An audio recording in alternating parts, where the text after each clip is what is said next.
la CEGIP a créé une nouvelle approche de la justice négociée à travers un outil qui est à la fois attractif parce qu'il n'implique pas une reconnaissance de culpabilité, ce qui est le cas de la CRPC qui existait depuis longtemps et qui s'appliquait aux personnes physiques et aux personnes morales. Mais c'est vrai que la CEGIP, elle a non seulement cet intérêt de ne pas impliquer une reconnaissance de la culpabilité et une qualification pénale à la décision qui est in fine validée, mais par ailleurs, elle a aussi une approche cohérente, c'est-à-dire qu'elle s'inscrit dans une réflexion portant sur l'arrêt des pratiques illicites, également une modification des systèmes de conformité de l'entreprise à travers parfois un monitorship, souvent d'ailleurs c'est le cas. Donc elle propose une approche qui est plus approfondie et elle permet d'appréhender des situations souvent plus complexes dans le cadre d'un débat et d'une discussion avec le parquet. Et de ce point de vue-là, elle est à la fois un outil particulièrement efficace, mais elle transforme aussi notre manière d'aborder le dialogue avec le juge et avec le parquet. Et ça, c'est une nouveauté aussi parce que en France, malgré l'existence de la CRPC, on fréquentait assez peu le parquet.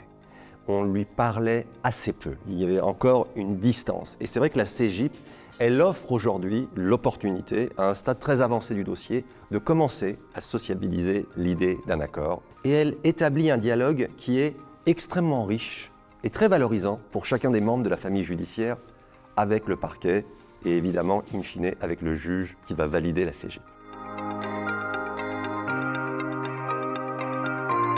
Alors, la CEGIP est un outil nouveau, donc il peut faire l'objet d'améliorations et puis on apprend en marchant. C'est une approche très itérative. On voit les CEGIP, comment elles sont mises en œuvre, il y a différentes situations et la complexité des différentes CEGIP qui ont été pour l'instant homologuées nous apprend des choses. Donc, il y a effectivement des zones d'amélioration, encore que les lignes directrices du Parquet national financier et les approches que l'on peut avoir nous permettent d'ores et déjà d'avoir des pratiques différentes par rapport aux toutes premières CEGIP. Mais il n'en demeure pas moins qu'il y a peut-être quelques axes d'amélioration qui pourraient être utilement évoqués. Le premier, c'est sans doute la question de la confidentialité qui entoure ces discussions. Quand est-ce que cette confidentialité commence? Comment est-ce qu'on peut la structurer?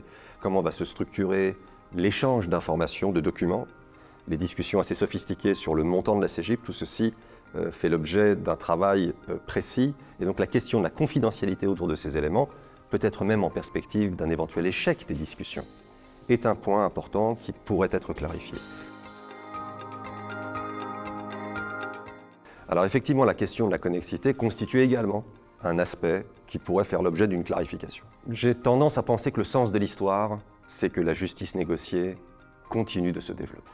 Pour qu'elle se développe, il faut qu'on puisse faire rentrer dans cette justice négociée davantage de faits. Aujourd'hui, comme vous le savez, en matière de CEGIP, j'allais dire classique, il y a la question de la connexité. Vous avez un nombre limité d'infractions qui peuvent ouvrir à la CEGIP, mais on peut y intégrer des infractions connexes. Il y a parfois une distance importante entre ces différentes infractions. Il y a parfois des infractions qui mériteraient de rentrer dans une CEGIP, mais qu'on est obligé d'associer à des infractions qui ne sont pas réellement identifiées, de manière à rendre la CEGIP possible. Et ça, c'est peut-être dommage.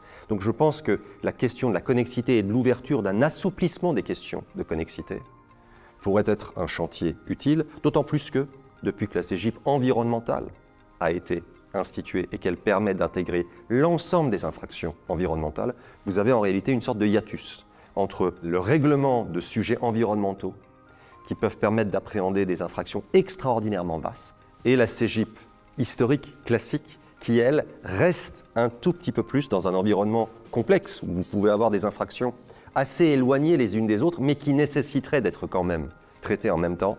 Vous avez cette distance entre ces infractions et la question de la connexité. Donc peut-être que dans l'intérêt d'une justice plus lisible et d'une justice négociée plus sereine, la question de la connexité pourrait être utilement traitée.